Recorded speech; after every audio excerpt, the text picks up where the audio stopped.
It's the 28th. You know what that means. It's finally time to reveal the results of the school subject's color form. To start off, what color does FHS think math is? Personally, math is blue. I have no reason why. I just think math is blue. It will always be blue. Red is associated with anger, and math is mad all the time because math sucks. The answer is red. Science? Science is the one everyone can agree on. It's green. Everyone knows science is green. Science, green, plants, it's green. It's always been green. Because that you're learning about like plants and like biology is green, chemistry like the main thing, like green chemicals. It's green. The answer is green. English? English is the only color that's left.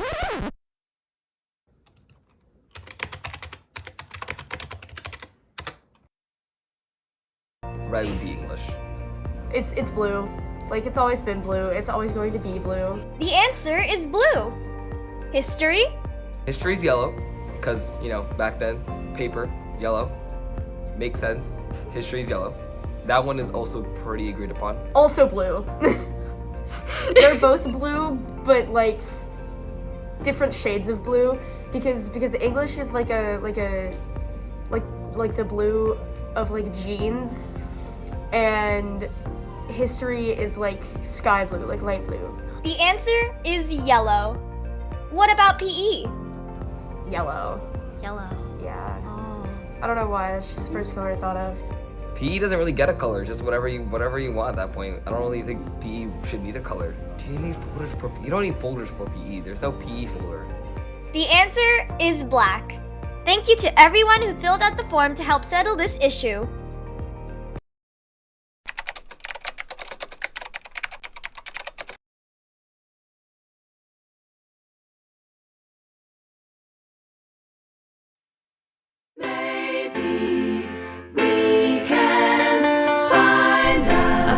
Hola, soy Ángeles, soy de El Salvador y pues recientemente acabo de venir aquí a Estados Unidos y pues mi recomendación para aquí cuando vienen a estudiar es que no le tengan miedo a hablar en inglés y si te equivocas estás bien. Me está costando bastante hablar el inglés, pero cada día voy aprendiendo con ayuda de varios compañeros y maestros, así que no tengan miedo y pues se hacen muchos amigos, así que ellos van a ayudar. Vas a tener amigos de diferentes países, pero está bien, te vas a acostumbrar y vas a poder comunicarte con ellos. Y pues ese es mi consejo. Je m'appelle Juliane, je viens d'Haïti.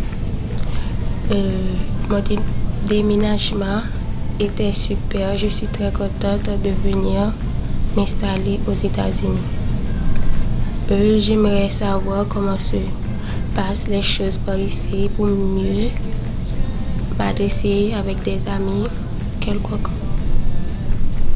Hi, my name is Amoon. I come from Somalia. I learn English to be free. To practice. Hi, my name is Mohammed. I'm from Saudi Arabia. I learn English. Do not be afraid to practice and make friends.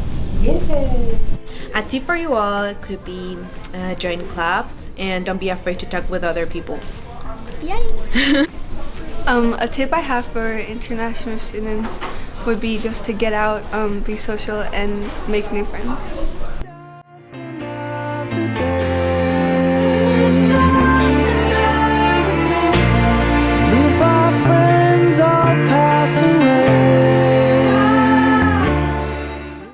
Hello and welcome back to another episode of the Sports Report with me, your host, Leo Amwa. This episode we have MLB, NFL, Freedom Volleyball, Freedom Hockey, and the Freedom Athletes of the Month. So first off, in the MLB, I was wrong. Both of my predictions were incorrect. The Yankees lost to the Astros and the Padres lost to the Phillies. Now the Phillies take on the Astros in the World Series. Game 1 is tonight. I personally do not like either of these teams, but I'd rather see the Astros win. The Astros also have 19 more wins than the Phillies this season, so I have them winning this series in 6 games. In the NFL, the Commanders won again. This time they defeated the Green Bay Packers without their starting quarterback Carson Wentz. Taylor Heineke really stepped up and showed that he is a quality backup. Near the end, it got pretty sketchy, but we still won, and that's what's important. Our next game is Sunday against the Colts. Now in Freedom Football, we took a loss last week, but we're back at home against Unity Reed. We're tied with the same record, 4-4, and after tonight, someone's gonna be 5-4. Hopefully, it's Freedom. Moving on to Freedom Volleyball, we defeated Osborne Park last week, and Tuesday night they took on Patriot in the district semifinals. Sadly, we lost, but we're still in the playoffs. They play Colgan at Colgan on Tuesday, and if they win that game on Tuesday, they play on Thursday. Our Freedom hockey team starts their season tonight at 8 against PVI at Ion International Training Center. Go Freedom! Now here's Johnny Scher with the Freedom Athletes of the Month. Thanks, Leo. Hello and welcome to the first ever edition of the Athlete of the Month, where we cover the highest performing athletes throughout Freedom. This month, throughout football and cross country, we saw 2 big-time athletes stand out. First being the October Male Athlete of the Month, Mighty Miles Powell, who consistently dominated the gridiron on a weekly basis. So far, Miles has rushed for over 500 yards on the ground. This success may come as a surprise, as this is the first season that Miles has ever played the game of football, but it's safe to say he's a natural. The October Female Athlete of the Month is someone who has consistently found themselves at the top of the race card. Junior Jillian Byerly has been a dominant force for the cross-country team and is being recognized as one of the top female runners in Virginia. Jillian has placed first in multiple races this season, helping Freedom being recognized as a top cross-country team in Nova. Congrats Miles and Jillian, and where there's unity, there's freedom. Back to you, Leo. Thanks, Johnny. Anyways, that is all for this episode of the Sports Report. Have a great day, Eagles.